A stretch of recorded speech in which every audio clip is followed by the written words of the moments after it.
In her essay, Isabel Allende evokes several issues and topics which bear on her experience of reading, but which at the end wave into the thesis of the essay, which is reading as a means of being aware and conscious of social injustice. I will go over these topics, or some of these topics, one by one. The first the first main idea of in the essay is the transformative and liberatory power of reading. Reading transformative, I repeat, transformative, that is, it transforms the person, and liberatory, it liberates him or her.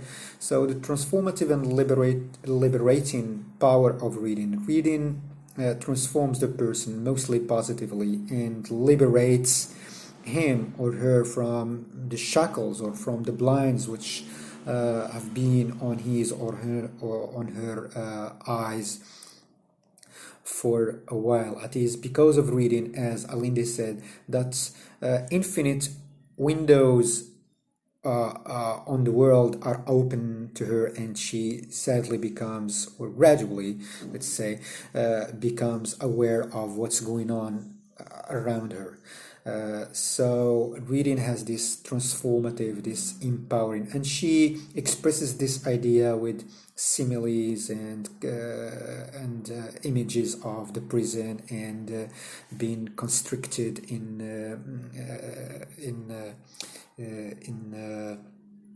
limited spaces, the metaphor of limited spaces and the prison and incarceration.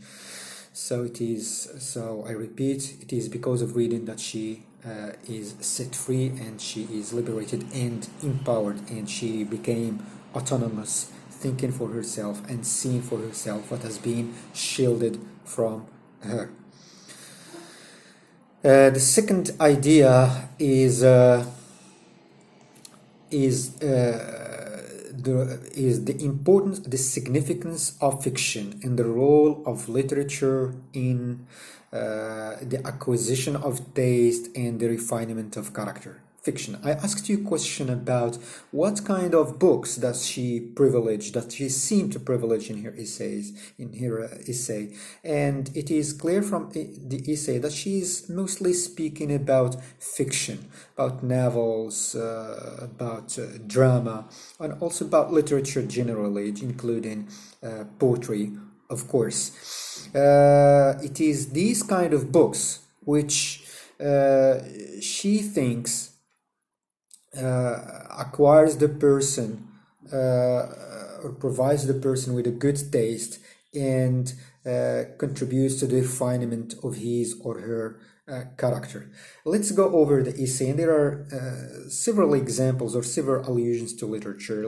The first one is the allusion to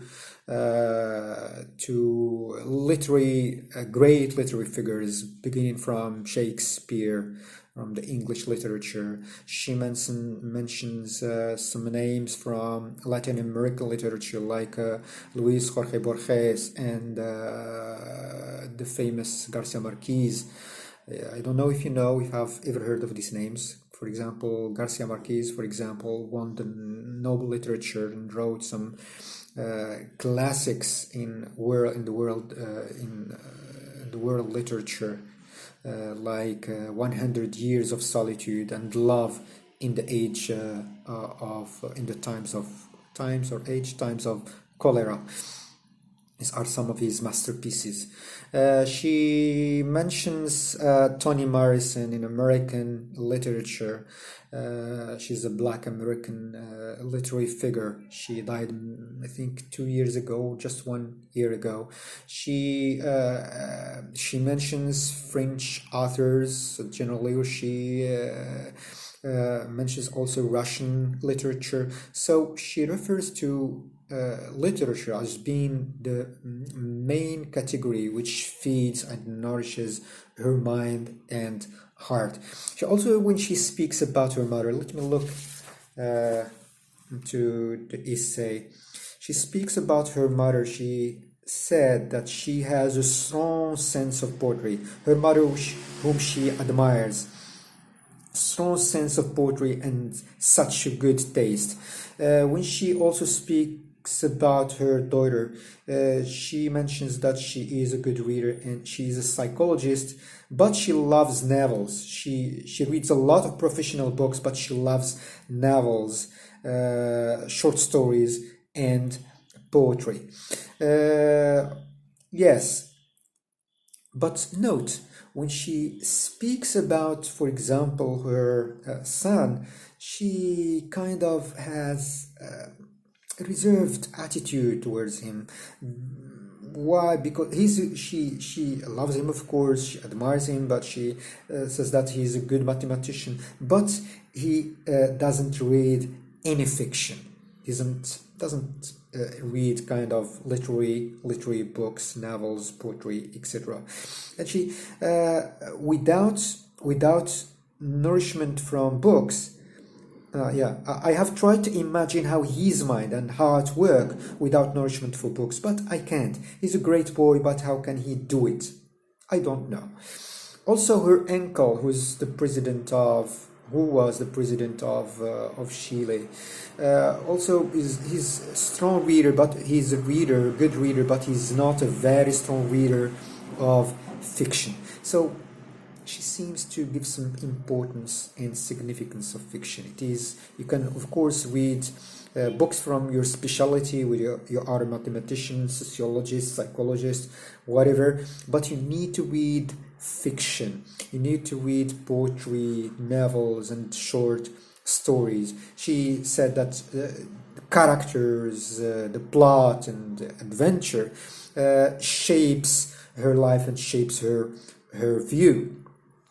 Why? Because in literature, in the classics deal with the human nature, which is perennial, which is primordial, which is not changing. The human nature is today as it was many years ago, or even centuries ago. People are hating each other, loving, mischievous. They have a rancor towards each other. Human nature does not change, and this is the secret on the mystery of the enduring classics of literature. So this is the second idea. The third idea is that reading is a social responsibility. How is that? Of course, one can be plunged in the world of reading and can acquire the habit of reading on his or on her own, by him or herself. But there should be an entourage, an environment which helps him or her to be stuck to this habit. There should be some entourage which provokes the spark of the interest in and love of books and of reading. And when she discusses that, right, she mentions 2 or 3 sources which are likely to spark or to bequeath this love of reading to people. The first one is the role of the family, and she stresses that a lot, as you can immediately see or just conclude from the essay.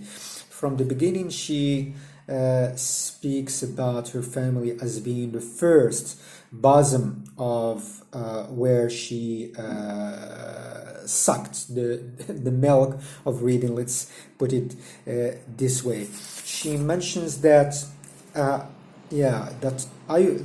that she was brought up in a house full of books, and there were his room. When she mentions her uncle who's living with them, his room held a ton of books. So there are a lot of books around her, and she lived in a traditional household which was close to the outside world. and the only outlet into the outside world was through books. It is through books that she knew what's going on in the world, and she can have an outlet and a vista into the world. But this is not enough. In the family should also be an atmosphere of freedom, of liberty. So she stresses this idea of reading freely, of being able to read freely.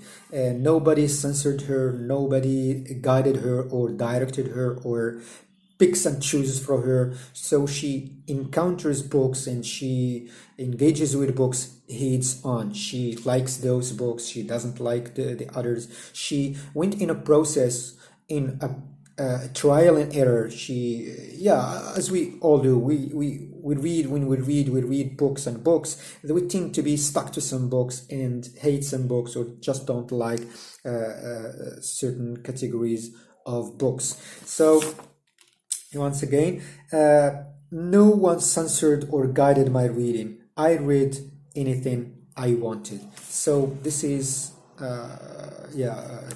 the atmosphere of freedom in which she was brought up. Also, the influence of her mother. Her mother was a good reader. As just said, she has a strong sense of poetry and such a good taste. So, and she loves her mother a lot, and she communicates with her. She kept or cherished an intimate relationship with her. So she was influenced by her mother, who was a good reader of fiction, of good reader generally. And also, she not only that, she bequeathed, she leaves. Bequeath, that is, she passes. She bequeathed the love, or tried to bequeath the love of reading and of books into her children. Her daughter, for example, as I just mentioned, was a good reader. I have tried to give my children the love of books.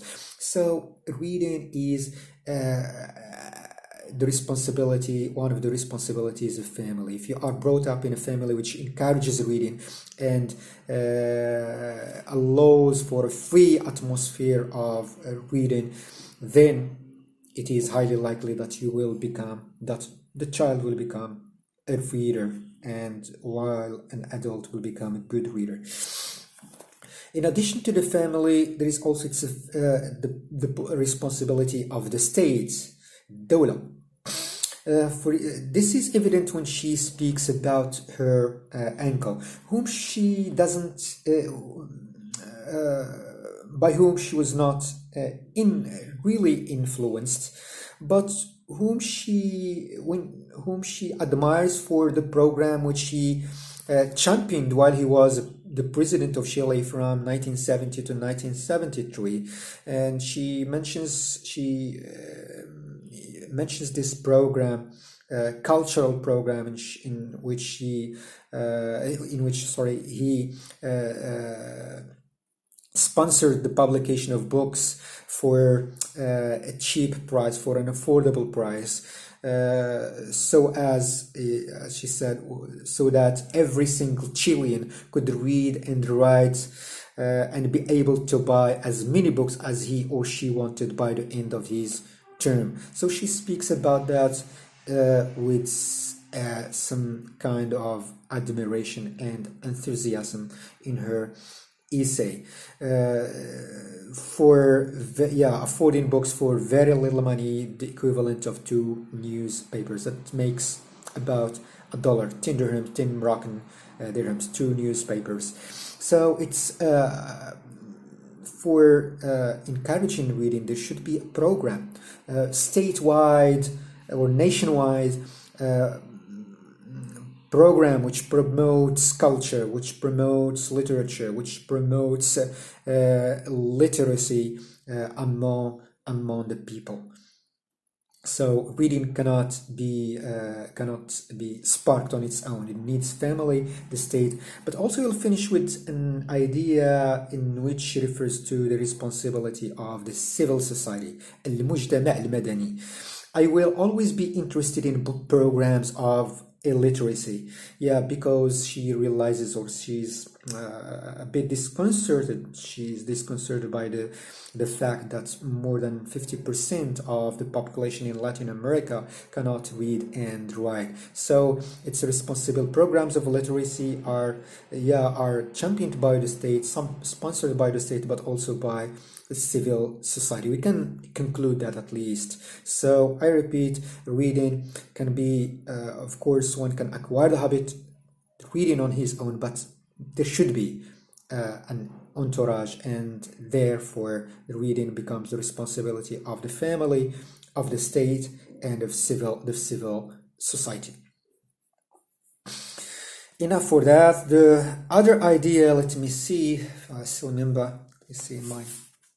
Yes, the other idea is reading and social injustice, around which the whole essay revolves. Social injustice, it is because of reading that she became aware of the oppression which is incurred on women. She herself mentioned that she was brought up in a very patriarchal and conservative household which is traditional, which is quite which limits the freedom and maybe also movement of women, something like the harem in the Arabic culture. Okay, so something which so it is through reading that she became aware of the problems, or just this limitation of freedom and this oppression and injustice which are incurred on women. And she realizes that this is a historical problem which has been there for ages and is still there.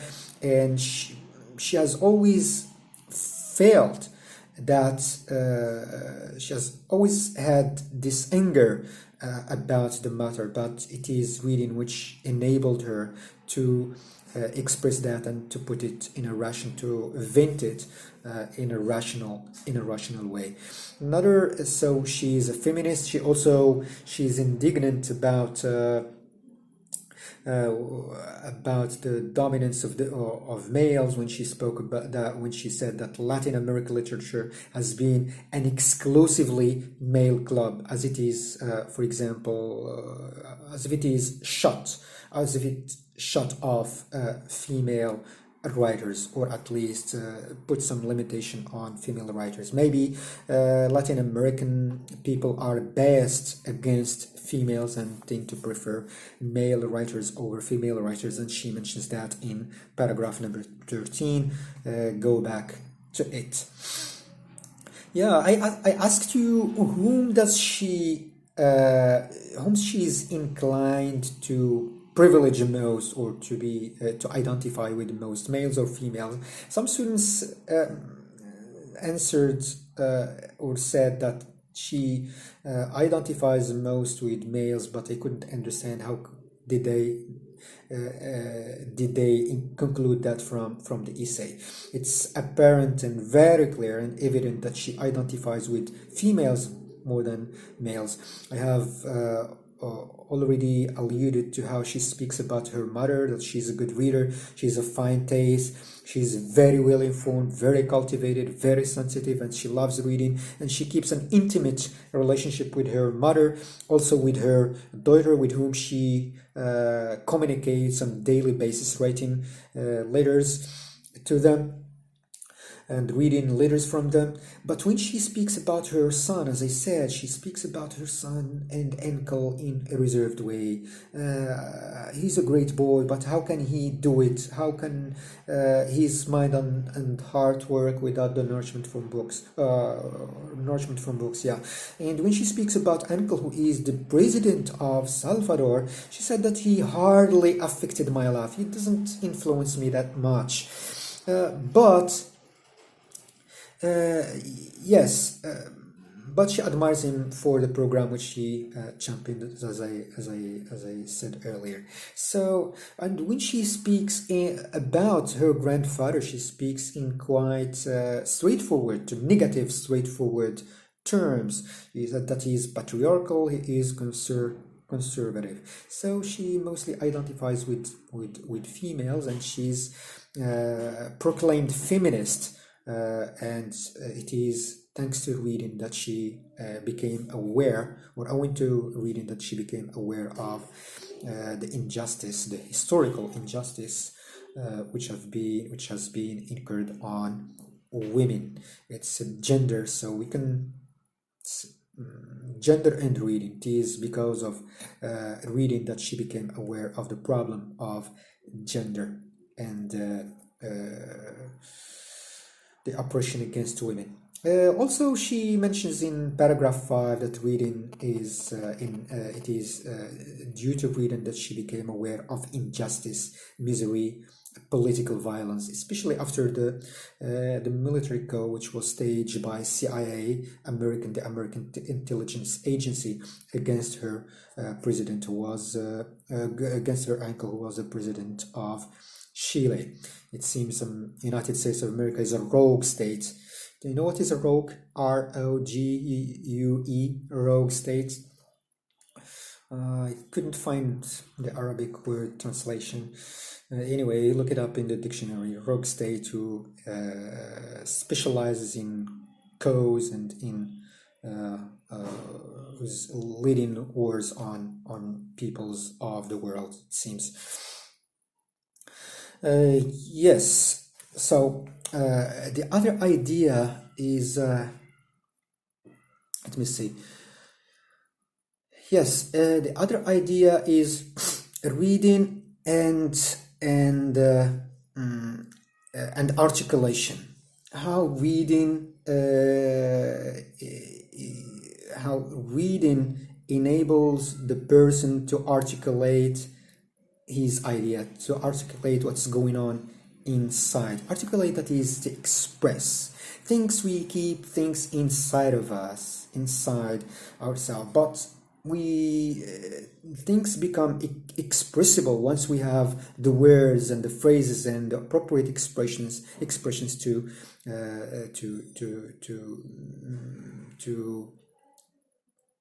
express them and articulate them and to take them outside. She says that books allow me to see my feelings put into words. Also, I could talk about that anger and express it in a more positive way. So she speaks about that I couldn't put my anger into words and use it in a rational, articulate way. Reading which enables her to put things into words. She has always known that problem and lived that problem and experienced it, the issue of injustice. But it is because of reading that she could organize and she could give shape to the things which are burning inside her. So reading enables people to articulate things, and it is in articulation that we understand people, that we know what they want. Okay, Socrates, it is reported that Socrates once said to a guy, speak so that I can see you. تكلم لأراك. Also, remaining in the same idea of articulation, it is because of reading that she became a good writer, that she has a good taste. And she mentioned that she engages in writing, acquiring this writing habit on a daily basis, communicating with her mother and daughter through letters. So we become good writers when we read a lot. When you read and read, we kind of unconsciously acquire those or just steal, okay, between two inverted commas, from the styles of other the best of the styles of other writers, like a bee which picks and chooses from the best of flowers. Another issue which Isabel Allende raises in her essay is the responsibility or the role of the reader. According to her, the reader should be an active agent, should play a positive role with regards to what he is or she is reading. The reader should not be passive and receptive. Why this is so? Because he brings in his feelings, his emotions, his experience, his biography. In one word, his psychological world. In addition to his cultural world, his beliefs, values, and the things which he shared with his community or with his culture at large. So he brings in all of these, what the German philosopher Martin Heidegger, followed by another German philosopher, George Gadamer, called pre-understanding. So when we read a text, we bring in our pre-understandings, our preconceptions, our pre-held values and views into the text. And then what happens? Two horizons meet. Our horizons as a readers who are not blank slates. You know blank slates?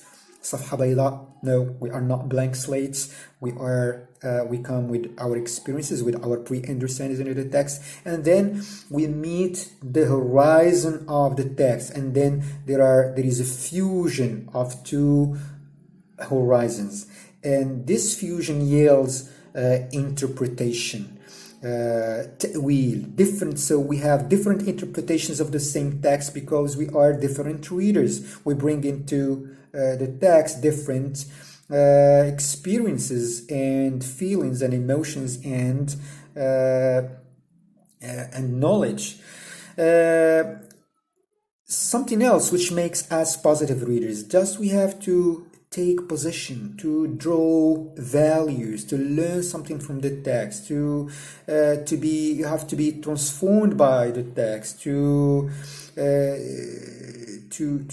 allow to draw some conclusions and values from the text, as it occurs to Allende herself, who read all of or who made all of her readings in light of her own experience as a woman or as a girl who was brought up in a conservative, patriarchal, traditional household. So it is this reading who allows her to be transformed, to channel her anger in a rational way, to take a positive attitude with regards to her people in Latin America, to regard what Latin American women are writing or wrote in positive light. So reading allows us to take positive attitude. Positive, okay, sometimes negative,